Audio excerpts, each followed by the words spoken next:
আসসালামু আলাইকুম আরহামতুল্লাহি আবরাকাতু।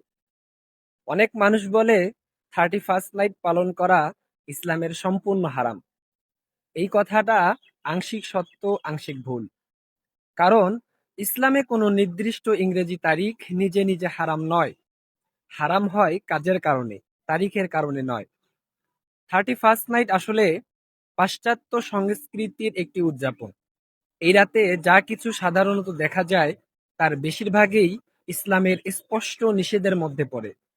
যেমন মদ্যপান, গান-বাজনা, নাচ, গান, নারী-পুরুষের অবাধ মেলামেশা, বেহায়াপনা, অশ্লীল পোশাক, আতশবাজি করে অপচয়, এরপরে নামাজে গাফুলতি।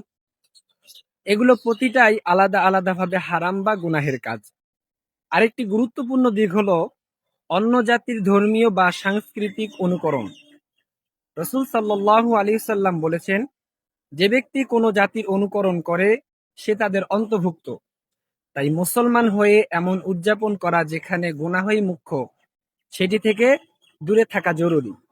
তবে এটাও মনে রাখতে হবে, 31st নাইট এলেই ঘরে বসে থাকাও ফরজ নয়।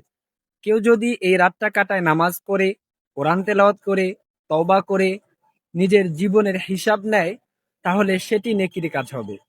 সমস্যা রাত নিয়ে নয়, সমস্যা ওই রাতকে যেভাবে পালন করা হয় তা নিয়ে। সংক্ষেপে সিদ্ধান্ত হলো, 31st নাইটের নামে যে উদযাপন সমাজে প্রচলিত আছে সেটি ইসলামে বৈধ নয়। একজন মুসলমানের উচিত এই ধরনের গুনাহভরা সংস্কৃতি বর্জন করা এবং প্রতিটি রাতকে আল্লাহর ইবাদতে মূল্যবান করে তোলা। ভিডিওটি ভালো লাগলে অবশ্যই শেয়ার করতে ভুলবেন না। আসসালামু আলাইকুম।